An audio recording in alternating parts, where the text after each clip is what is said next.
Welcome back. The first Russia-Africa Ministerial Conference in Sochi marked an important chapter in international relations, bringing together African foreign affairs ministers and key leaders from various African organizations. The event was set against the backdrop of shifting global dynamics and aimed to foster stronger partnerships between Russia and African nations across multiple sectors. Joining us this evening is NBC Reporter Ndishishii Hamufungu, who was in Sochi, Russia, to cover the event. Ndishishii, good evening, and thank you so much for joining us.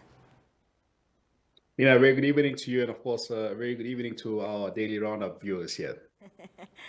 Ndishishii, just talk to us about, how significant this conference was for Russia's influence in Africa.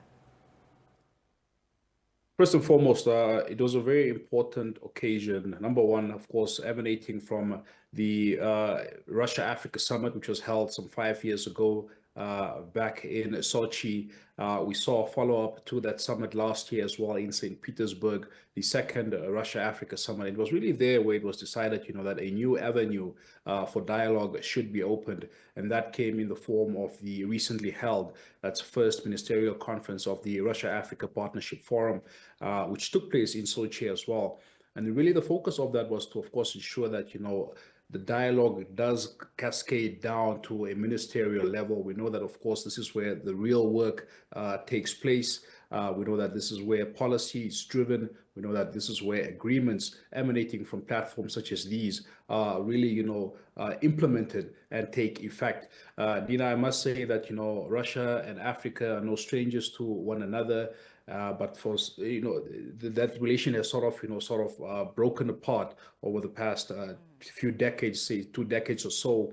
Of course, we saw the transition of the Soviet Union as we used to know it back in '91 to become, that is, the Russian Federation.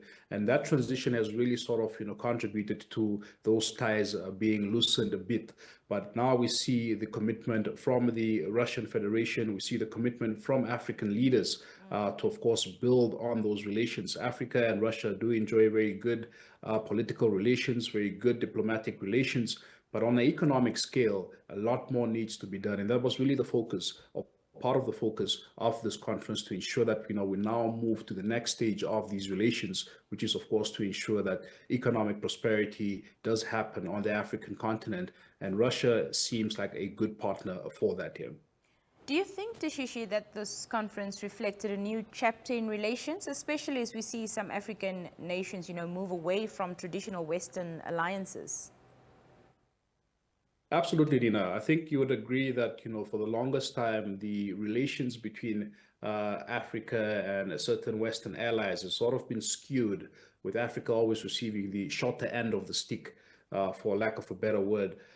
You would see it in the manner in which, resources are taken from the African continent in raw form, how these resources are polished elsewhere. And oftentimes you see that, African countries are also, purchasing back these finished products, so to say.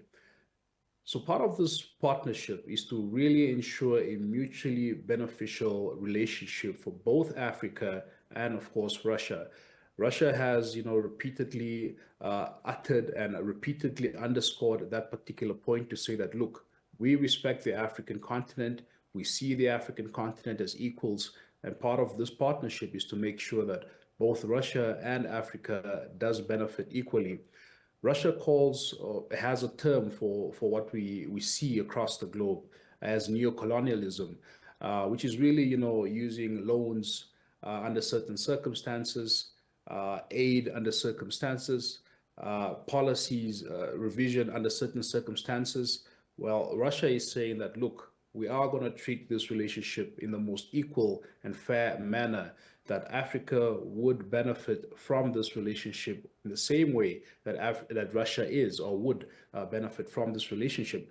You know, of course, that, Russia has already been actively working on the African continent in a number of areas, be it education, be it health, even terror.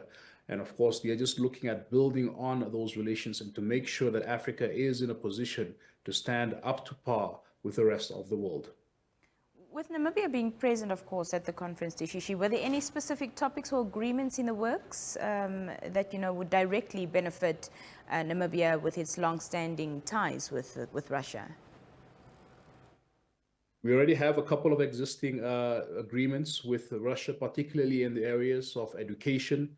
At present, as we speak right now, Nina, there are about 300 students in Russia studying across a number of fields. We know that, of course, a lot of doctors that we see here in Namibia acquired their degrees, their qualifications in Russia. But Russia is looking to expand on those relations in the areas of trade and economics. And a particular focus or outcome of that was, of course, a highlight of Russia's activities here as far as mining activities is concerned. In Namibia, one of their companies is busy setting up shop here and is looking to go into the area of uranium mining. And, that is really, where Russia is thinking and where Africa is thinking as well, to say that, look, we already enjoy sound relations in a number of areas, be it politics, be it diplomacy, etc. But we can do better as far as economics is concerned to ensure that, of course, Africa does sort of, get the best of its resources and gets the worth of its resources, so to say. Apart from that, of course, we know that health is a particular concern. Epidemics on the African continent is an issue of concern. We know that also conflict has been something that's been plaguing the African continent for the longest time. And talking about Namibia's participation there, Minister Moshelenga, of course, also highlighted and underscored the importance of seeking peace, also pointing out the Russia-Ukraine conflict and how that has hampered development on the African continent, how that has indirectly and directly impacted, a number of African countries in the manner that commodities have risen, etc., in the manner that the cost of living has risen since this war broke out in February 2022. Yeah. Just lastly, Ndishishii, before we let you go, did you get a sense that there's, a shared vision amongst the African leaders for future cooperation with Russia? Were they all pulling in the same direction, or did different countries have varying expectations and goals? There was general consensus, I must say, Nina, at this conference, so to say.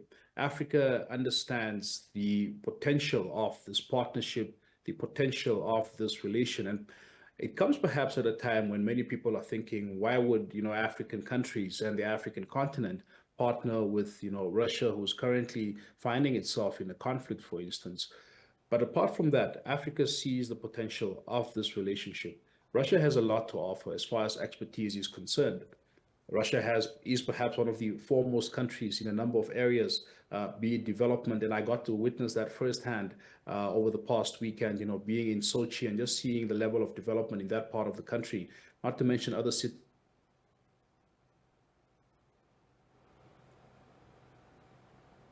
Well, it seems we unfortunately lost our colleague Ndishishii Hamufungu there. We're almost at the end of our conversation nonetheless. We'll be back after this brief break and the Daily Roundup continues.